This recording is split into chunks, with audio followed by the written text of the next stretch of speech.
Soul Eater, the show containing the most things I hate that I still ended up liking. A paradox I find interesting. Fair warning, I don't read manga, so I haven't for Soul Eater. I'm specifically talking about the anime. This isn't really analysis. This video's objective is to convey my taste and get more of it out there, and I really just want to vent. Consider this a scripted vlog. Enjoy. Let's start with the good. Character design. Having some of the most memorable character design in anime, Soul Eater combines badassery with adorable in a way no other show I've seen have done before. The image of cute little schoolgirl Maka and her giant death-sized soul is one of my favorites. Soul Eater models are very unique with their weird noses and how stretchy they look and eventually animate. Not to stray too far into the animation just yet, the still image alone is enough to attract viewers. There's lots of sharp blacks and reds in the outfits and they really pop in this gothic setting. Whenever they put the characters in new outfits throughout the series, all of them are always super cute and cool, and just the entire costume design is impeccable. I appreciate how they make the character of Death so jovial and delightful while rarely ever that menacing, and his son Death the Kid's symmetrical design is very appealing, especially with his contradictory white lines on one side of his hair. He looks so cool with his dual-wielding handguns gliding around on his rocket skateboard. Okay, time for a thing I hate. It might sound minor, but naming. In Soul Eater, names like Dr. Frankenstein, Medusa, Eureka Frog, and Lady Arachne just come off as lazy. I think this might be due to their design also mirroring their name, and it just seems like there wasn't much thought put into it. I'm constantly pulled out of the narrative whenever I hear the name Frankenstein and see this rip-off character design. These factors are detriments to his cool moments in the show, and I find it hard to get invested. They were less characters than caricatures, and that's not good. Another small complaint is how each episode title is a question for no reason, and sometimes not even phrased like one, just given a question mark at the end to fit with this stupid theme. This is something that legitimately bothered me, however nitpicky it may sound.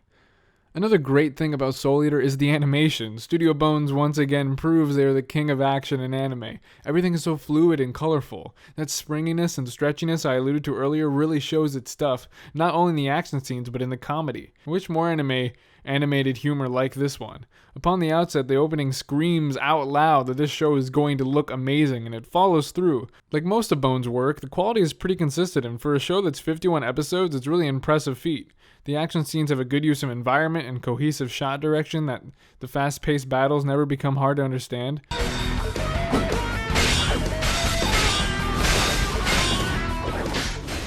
Here's a big thing I hate. The lack of logic. An anime doesn't have to make logical sense to be enjoyable. Many don't.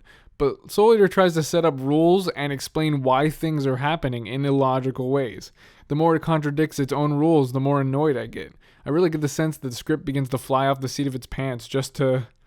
I'm not sure why they do certain things, but it became difficult to take any of it seriously when the show is.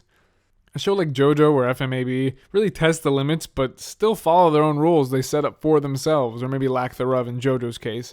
Soul Eater feels directionless, and the world less believable as these plot inconsistencies pile up.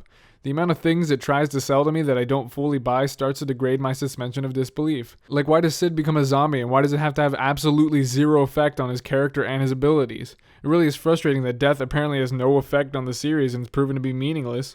There's no tension in dramatic scenes because of how illogically things seem to turn out one way or another. Medusa's getaways are always rage-inducing and just feel like a cop-out. Like, we want the heroes to win, but some cheap plot convenience lets the villain live on to stretch the story out even longer. I love the setting design, and the overall aesthetic is gorgeous. I mentioned earlier the gothic styling the show embraces, and it sure is a sight to behold. Whenever they travel outside the city, the setting always looks great and have equally striking color palettes, whether it be desert, snow, forest, etc. The academy is an impressive structure and is complemented by that creepy sun. It's massive and they have a lot of fun with it, having many unique sequences play out using that set. The sky coloring is a decision I appreciate as it changes throughout the series to different purples, reds, and blues depending on the tone of the scene. There is a total lack of world exploration in Soul Eater. With all these beautiful settings, you never get to explore any of them. This is especially egregious in the characters that inhabit the world. With a runtime so long, they could have at least made it seem like there are other students, meisters, and weapons other than the main 10 or so. The school system is incredibly confusing on how it even works, and why is no one else there to help aid in battle? There seems to be only 2 teachers on staff, both being zombie people. When the world is at threat and close to destruction several times throughout the series, we just have these children students being the only ones tasked with stopping the villain. The world should be filled with powerful professional and adult meisters and weapons. We aren't even made aware of anyone else in the entire world other than Maka's parents that have graduated from the academy. Hunter x Hunter is a great example of giving the viewer a sense of how massive the world is, and our main character is not even close to the most powerful. For the Chimera Ant arc, the more experienced hunters take the spotlights because they're the ones that should be trusted with such an intensely serious issue, not our main kid protagonists. It felt lacking, and a show so long it would have served well to flesh out its setting with more character and structure. My next love is the openings and endings of the series. The whole soundtrack is really good, but I especially love the OPs and EDs. The first opening and second ending in particular are some of my favorites in all of anime. Every song choice is great and gets stuck in your head. As the frustrations may pile up, I always wanted to start up a new episode to get to hear these opening themes again. They also are animated really well, even the endings being visually interesting. Sometimes they switch up this art style and create a really special few minutes that gets you pumped all over again. Being such a long series, there are so many different openings and endings throughout that are all a joy to experience every time. The villains of Soul Eater are super lame. This is by far my biggest gripe with the show, and it's almost inexcusably bad. From early on, I had a problem with the conflict in Soul Eater. Medusa is infuriating, and I really hate her character. For one, I hate the plot trope of hidden in plain sight. Medusa being the nurse at the academy, it's so obviously the same witch, but no one is the wiser.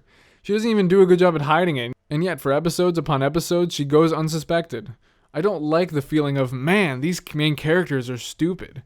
It really does nothing but annoy me, but what makes it even worse is when they eventually figure out Medusa's identity, all of her barely escaped death moments just... Ugh! Witch powers are never explained, we never know what they're capable of, apparently everything, and every witch in the show is just a net negative. I know I mentioned this earlier, but it is the laziest thing ever, and I never like it when some garbage contrived plot convenience pads out a story.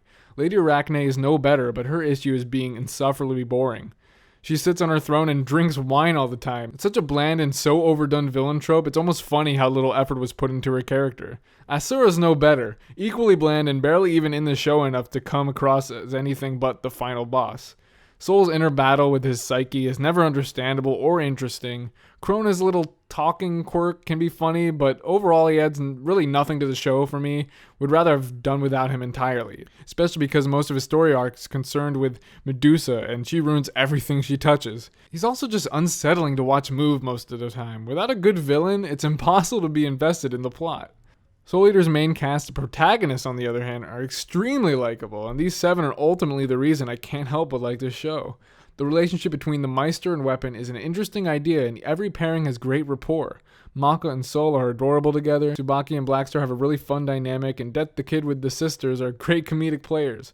Everyone is cool and can perform some seriously impressive attacks that get you totally hyped.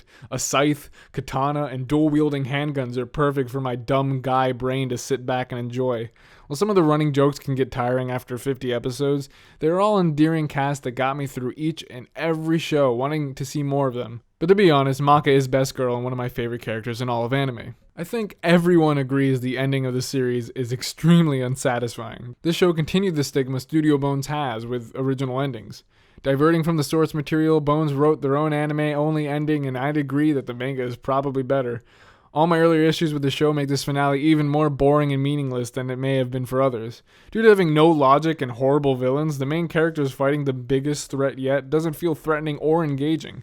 It looks incredible when they're actually fighting, but doesn't feel incredible. There's entirely too much talking, unexplainable events, disturbing imagery, and an annoying looking and sounding villain. I'm just glad Maka was the one to end it all, which helps a little. Well, that's it. There's 5 things I love and 5 things I hate about Soul Eater. Overall, I like it, and if you like this, please consider subscribing and sharing the video, and follow me on social media to keep updated on every video that comes out from me in the future. This is Second Look, signing out.